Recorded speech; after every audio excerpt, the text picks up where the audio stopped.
हा एक अतिशय महत्त्वाचा अशा प्रकारचा सोहळा आहे असं मी समजतो। आज सभागृहातले एक सदस्य महाराष्ट्राचे माजी मुख्यमंत्री आणि स्वर्गीय हिंदुहृदय सम्राट शिवसेना प्रमुख बाळासाहेब ठाकरे यांचे सुपुत्र असलेले उद्धवजी यांचा आपण निरोप समारंभ करतो।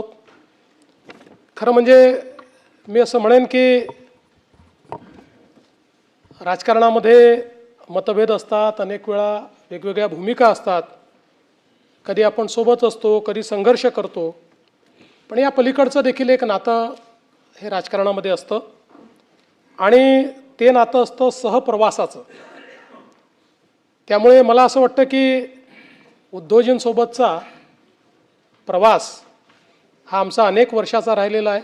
अनेक वर्षाचे आम्ही सहप्रवासी राहिलो आणि निश्चितपणे अनेक चांगल्या गोष्टी समाजाकरता राज्याकरता एकत्रित करण्याची संधी देखील आम्हाला प्राप्त झाली।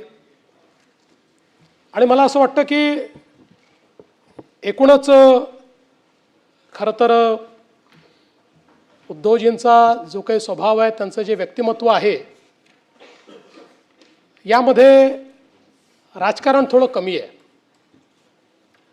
म्हणजे मुळात मला असं वाटतं की त्यांचा स्वभाव राजकारणी नाही आणि त्यामुळेच अनेक वेळा ते जे काही निर्णय घेतात त्या निर्णयांमुळे ठीक आहे, म्हणजे परिस्थिती वेगवेगळ्या पद्धतीची उद्भवते, पण हा एक गुण मला असं वाटतं की जो हिंदुहृदय सम्राट बाळासाहेब ठाकरेंचा देखील होता की एकदा ठरवलं की निर्णय घेऊन टाकायचा, तशा पद्धतीचा स्वभाव हा उद्धवजींचा आहे। उद्धवजी तसे छायाचित्रकार आहेत आणि अतिशय ज्याला आपण म्हणतो निष्णांत तज्ज्ञ सुप्रसिद्ध अशा प्रकारचे ते छायाचित्रकार आहेत। महाराष्ट्राच्या विविध छटा या उद्धवजींनी आपल्या कॅमेऱ्याच्या माध्यमातून अतिशय सुंदर या ठिकाणी कॅप्चर केले आहेत। मला असं वाटतं की गडकिल्ले, निसर्ग, वारकरी परंपरा हे सगळं त्यांनी त्यांच्या कॅमेऱ्यात कैद केलं आणि ही सगळी फोटोग्राफ्स पाहिल्यानंतर त्याच्या पाठीमागे त्यांचं संवेदनशील मन हे आपल्याला पाहायला मिळतं। आणि म्हणूनच मला असं वाटतं की महाराष्ट्र देशा आणि पाहावा विठ्ठल ही जी त्यांची कामं आहेत ती केवळ छायाचित्रण नाही आहे, तर एक प्रकारे आपल्या संस्कृतीची जपणूक या माध्यमातून करण्याचं काम हे उद्धवजींनी केलं आहे। आणि हे करण्याकरता खूप कष्ट देखील अनेक वेळा त्यांनी घेतले आहेत। मला असं वाटतं की जेव्हा वारीचे छायाचित्रण उद्धवजींनी केलं होतं त्यावेळी अतिशय रिस्क घेऊन हेलिकॉप्टरमधनं त्या ठिकाणी उघड्या दरवाजातनं फोटोग्राफी ही त्यांनी त्या काळामध्ये केली। अनेक वेळा जंगलांमध्ये त्यांनी छायाचित्रण केलं आणि म्हणून ही एक आपला जो छंद आहे तो छंद त्यांनी अतिशय चांगल्या पद्धतीनं जोपासण्याचं काम हे त्यांनी केलं। राजकारणामध्ये आल्यानंतर देखील ते पक्षप्रमुख झाले। पक्षप्रमुख म्हणून जी काही त्या ठिकाणी संकट आली, संघर्ष होता, बराच काळ आम्ही सोबत त्या संकटातनं आणि संघर्षातनं पुढे गेलो।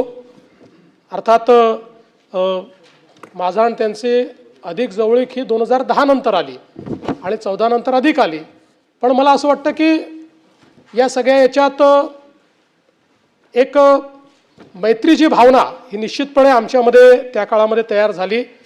आणि मी असं म्हणणार नाही की आज ती नाही, पण शेवटी त्यांच्या राजकीय भूमिका आहेत, आमच्या राजकीय भूमिका आहेत, त्यामुळे आता त्या राजकीय भूमिका वेगळ्या झाल्या। त्यामुळे पण एक गोष्ट मला या निमित्ताने निश्चितपणे सांगायची आहे की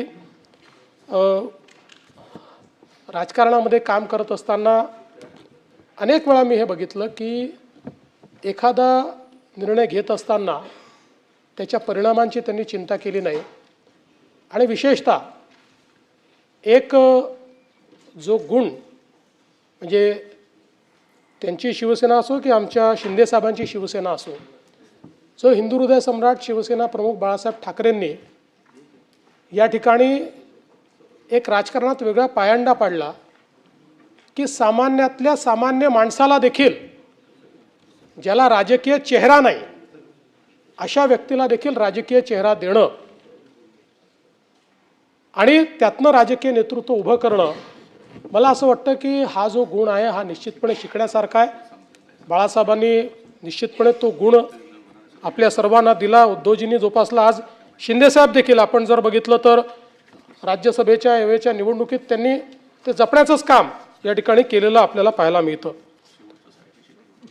एक गोष्ट आहे की पु ल देशपांडेंना कोट्याधीश म्हणतात, पण पुलंनंतर जर कोट्याधीश ही उपाधी कोणाला द्यायची असेल तर ते मी उद्धवजींनाच देईल. हा अर्थात नाही, ते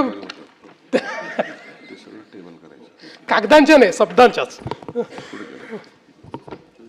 आणि मला असं वाटतं की त्यांच्या बोलण्यामध्ये अनेक वेळा आपण पाहतो की मिश्किलपणा असतो, अनेक वेळा सहजतेनं, म्हणजे त्यांची जी काही भाषणाची पद्धत देखील आहे ही देखील अतिशय सहजतेनं बोलण्याची किंवा एखाद्या संवादाची अशा पद्धतीनं ते या ठिकाणी सातत्याने बोलताना आपल्याला दिसतात. अनेक वेळा ते भिडताना दिसतात, खूप जोरदार अटॅक करताना दिसतात, जोरदार प्रतिवाद करताना दिसतात, पण त्यांचा मूळ स्वभाव तो नाही आहे. त्यांचा मूळ स्वभाव जो आहे तो मला असं वाटतं की थोडा शांत आहे, संयमी आहे, संबंध ठेवण्याचा त्यांचा मूळ स्वभाव आहे. पण राजकारणात आपल्याला वेगवेगळ्या प्रकारचा आवेश आणावा लागतो, त्याप्रमाणे तो आवेश देखील आणताना आपण त्यांना पाहतो. पण या सगळ्या परिस्थितीमध्ये मला एक गोष्ट निश्चितपणे अशी वाटते की आता या सभागृहामध्ये ते 6 वर्ष होते, कदाचित त्यांनी ठरवलं तर पुढच्या वेळेसही ते 6 वर्ष या ठिकाणी येतील. पण उद्धवजी, आम्हाला या सभागृहात तुमच्या कोट्या कमी ऐकायला मिळाल्या, त्यामुळे जर तुम्ही निर्णय घेतला आणि पुढच्या वेळेस पुन्हा आलात तर जरा जास्त कोट्या तुमच्या आम्हाला या सभागृहात ऐकायला मिळाव्यात, अशा प्रकारची माझी अपेक्षा आहे. आता